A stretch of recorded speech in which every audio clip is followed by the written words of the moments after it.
ગુજરાતની ભૂમિ એક એવી વાર્તા છે જે કચ્છના ખારા રણમાં ફૂંકાતા પવનો અને ગીરના જંગલોમાં ખળભળાટ મચાવતા પવનો પર સાંભળવા મળે છે.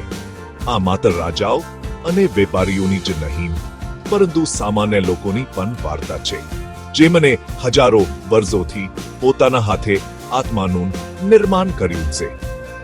લોથલના પ્રાચીન બંદરથી જિયાનથી જહાજો દૂરના દેશોમાં સફર કરતા હતા, આજ સુધીના જીવંત શહેરો સુધી આ ભૂમિ હંમેશા સંસ્કૃતિઓ અને વિચારોનું સંગમ સ્થાન રહી છે. તેનો ઇતિહાસ એક સમૃદ્ધ વાર્તા છે, જે હેમંતા, શુદ્ધતા અને અદમ્ય સાહસની ભાવનાથી બનાયેલી છે, જેને તેના લોકોને વિશ્વભરમાં જાણીતા બનાવ્યા છે. અહીંની માટીમાં મહાન વિજયો અને ગહન દુઃખોની યાદો સમાયેલી છે, જેમાં દરેક એક આવનારી પેઢીઓ માટે પાઠ છે.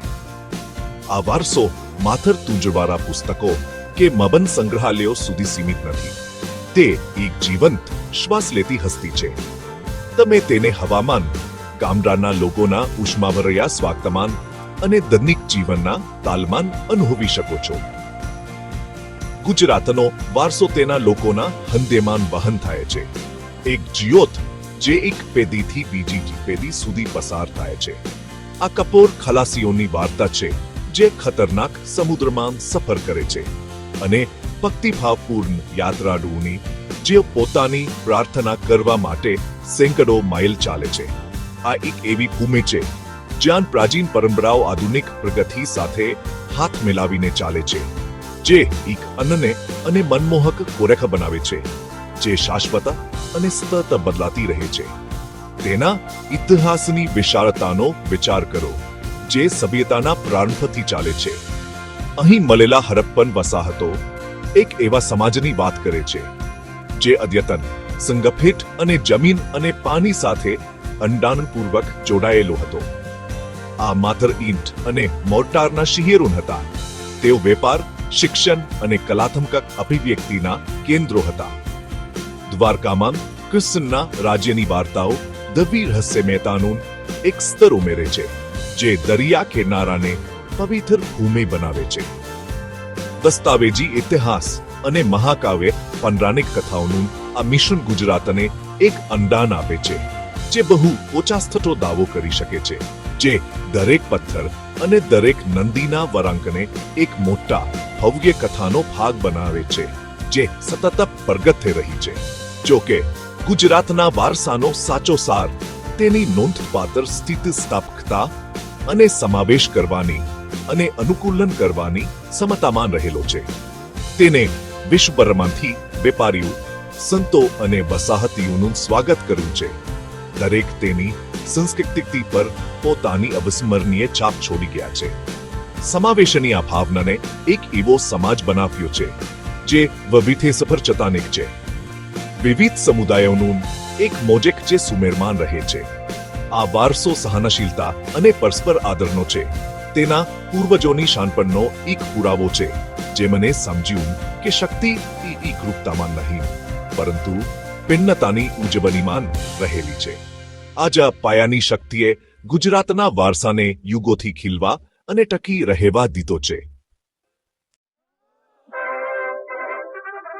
ગુજરાતની ભાવના તેના તહેવારોમાં સાંથી વધુ જીવંત રીતે વ્યક્ત થાય છે, જે આખા રાજ્યને રંગો અને આનંદમય અવાજોથી ભરી દે છે. નવરાત્રિની નવરાત્ર આ ભૂમિનું હૃદય છે, એક એવો સમય જ્યારે ભક્તિ અને ઉત્સાહ એક બની જાય છે. જેમ જેમ સાંજ પડે છે, તેમ તેમ કોલનો અવાજ દરેક ગલી અને ગામના ચોકમાં ગુંજવા માંડે છે. પુરુષો અને સ્ત્રીઓ તેમના શ્રેષ્ઠ પરંપરાગત પોશાકમાં સજ્જ થઈને ગરબા અને દાંડિયા રાસ કરવા માટે ફરતુજોમાં ભેગા થાય છે. આ નૃત્ય એક પ્રાર્થના છે, એક વાર્તા છે અને જીવનનો એક ઉત્સવ છે. વર્જા અને કૃપાનો એક ખૌમતો નજારો, જે નાના બાળકથી લઈને વૃદ્ધ સુધીના દરેકને શુદ્ધ આનંદના એક સામાન્ય અનુભવમાં એક કરે છે. પછી ઉત્તરાયણનો તહેવાર આવે છે, જ્યારે આકાશ પોતે ઉજવણી માટે એક કેનવાસ બની જાય છે. મકર સંક્રાંતિના દિવસે ગુજરાતભરની છત પર તમામ ઉંમરના લોકોથી ભરાઈ જાય છે. તેમની આંખો ઉપરની તરફ હોય છે. આકાશ હજારો પતંગોથી ભરાઈ જાય છે. દરેક એક તેજસ્વી વાદળી સામે અરંગનો છંટકાવ. હરવા શિયાળાની પવનમાં ઉડતી અને નીચે આવતી કાઈપો છે. ના અવાજો માતૃપૂર્ણ સ્પર્ધામાન પતંગની દોરીઓ ખપાય ત્યારે ગુંજી ઉઠે છે. આ ભાઈચારા અને ભોજનનો દિવસ છે, જ્યાં પરિવારો અને મિત્રો બંદીયું અને જલેબી જેવી મીઠાઈઓ વહેંચવા માટે ભેગા થાય છે. તેમનું હાસ્ય શુદ્ધ હવામાન એક સંપૂર્ણ સામુદાયિક આનંદના સંગીતમાન ભજી જાય છે. આ ભવ્ય ઉજવણીઓ ઉપરાંત દૈનિક જીવનના તાનાવાનાને સમૃદ્ધ બનાવતી અસંખ્ય અને પરંપરાઓ છે. ઉદાહરણ તરીકે તરણેતરનો મેળો એક ભવ્ય નજારો છે, જ્યાં આદિવાસી સમુદાયો સંગીત, નૃત્ય અને મેચમેકિંગની ઉજવણીમાં ભેગા થાય છે, જેમાં પુરુષો સુંદર ભરતકામવાળી છત્રીઓ લઈને આવે છે. તેવી જ રીતે રણ ઉત્સાહ કચ્છના સફેદ રણને પૂરણચંદ્ર હેતર એક સાંસ્કૃતિક વંડરલેન્ડમાં પરિવર્તિત કરે છે, જે પ્રદેશના અન્નને હસ્તકલા, સંગીત અને આતિથ્યનું પ્રદર્શન કરે છે. દરેક તહેવાર, ભલે તે મોટો હોય કે નાનો, સમુદાયના બંધનોને મજબૂત કરવાની અને જૂની પરંપરાઓને યુવા પેઢીને પસાર કરવાની એક તક છે, જેથી તેઓ ક્યારેય ભૂલાય નહીં. આ પરંપરાઓ માત્ર વાર્ષિક ઘટનાઓ નથી, તે એવા દોરા છે જે ગુજરાતી લોકોને તેમના મૂળ સાથે જોડે છે. તે બદલાતી આતુની, શિરગાના મહત્વની અને સાથે રહેવાના સાદા આનંદની યાદ અપાવે છે. આ તહેવારો દરમિયાન ગવાતા લોકગીતો નાયકો, દેવતાઓ અને દૈનિક જીવનની વાર્તાઓ કહે છે. તેમની સાદી, મહુર તુનોમાન ઇતિહાસ અને નૈતિકતાનું જતન કરે છે. સતત બદલાતા વિશ્વમાં આ તહેવારો સાતત્ય અને સંબંધની ભાવના પ્રદાન કરે છે. એક પવિત્ર સમય જ્યારે સમુદાય તેની ભૂતકાઓને સન્માનિત કરવા અને તેની સામૂહિક કોઈકને અદમ્ય ઉત્સાહ અને ગર્વ સાથે ઉજવવા માટે એક સાથે આવે છે.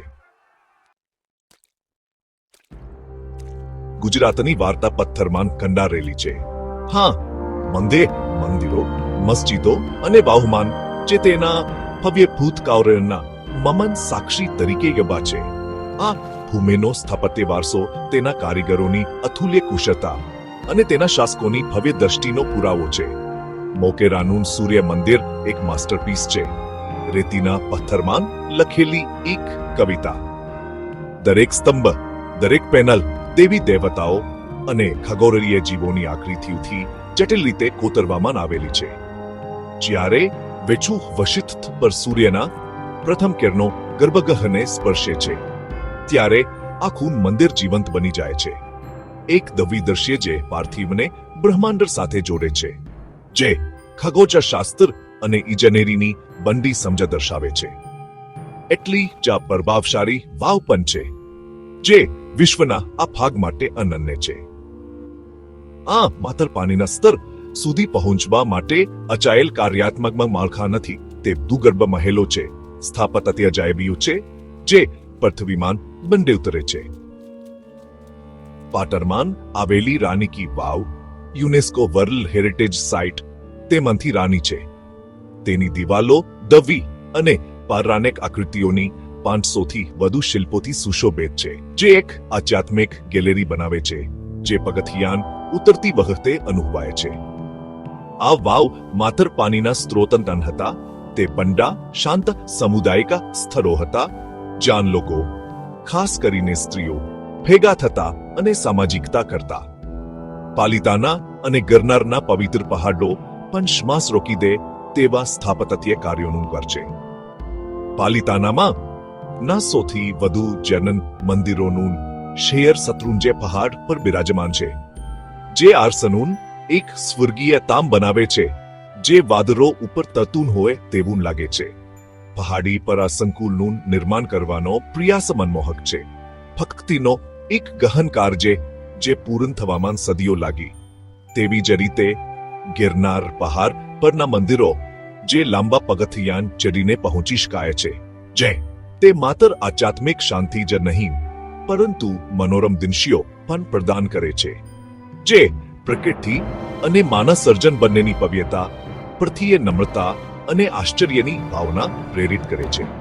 આ સ્થાપત્ય વારસો હિન્દુ અને જૈન માળખાં સુધી મર્યાદિત નથી. અમદાવાદની મસ્જિદો જેમ કે સીદી સૈયદની જારી, તેમની ઉત્કૃષ્ટ પથ્થરની જારીકામ અથવા જારીઓ માટે પ્રખ્યાત છે. ટ્રીકોપ્લાઇપ જારી શહેરનું એક પ્રતીકાત્મક પ્રતીક છે. એક જ પથ્થરના સ્લેબમાંથી કોતરવામાં આવેલી એક નાજુક અને જટિલ ડિઝાઇન જે ઇસ્લામિક હેતુઓને સ્થાનિક કારીગરી સાથે જોડે છે.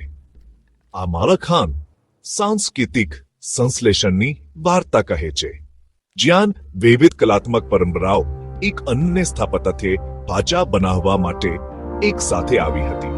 તે એક એવા સમયના શાશ્વત પ્રતીકો તરીકે ઊભા છે જ્યારે કલા અને વિશ્વાસ સમય રહિત સુંદરતા અને શાંતિના સ્થળો બનાવવા માટે સુમેળમાં કામ કરતા હતા. ગુજરાતના વારસાની કોઈ પણ વાર્તા સથી અને અહિંસાના તેના મૂલ્યોને વિશ્વ સમક્ષ રજૂ કરનાર મહાત્મા ગાંધીને સન્માનિત કર્યા વિના થોડી છે. પોરબંદરના આ પુત્ર રાષ્ટ્રપિતા બન્યા અને તેમની ભાવના આધુનિક ગુજરાતની કોખમાન બંને બનાયેલી છે. તેમનું જીવન જ તેમનો સંદેશ હતો, સાદગીપૂર્ણ જીવન, અડગ સંકલ્પ અને ગહન કરુણાનું એક શક્તિશાળી પ્રદર્શન. અમદાવાદમાં સાબરમતી આશ્રમ તેમની વિરાસતનું એક નમ્ર ચેતન શક્તિશાળી સ્મારક છે. આ નદી કિનારે આવેલા નિવાસ સ્થાનથી તેમને વને ઐતિહાસિક દાંડી મીપાનો સત્યાગ્રહ શરૂ કર્યો હતો, જે બ્રિટિશ સામ્રાજ્યના પાયા હલાવી દેનાર અને લાખો લોકોને સ્વતંત્રતા સંગ્રામમાં જોડાવા પ્રેરિત કરનાર એક સાદો પ્રતિકાર હતો. આશ્રમ માત્ર કલાકૃતિઓનું સંગ્રહાલય નથી, તે તીર્થયાત્રા અને શાંત ચિંતનનું સ્થળ છે.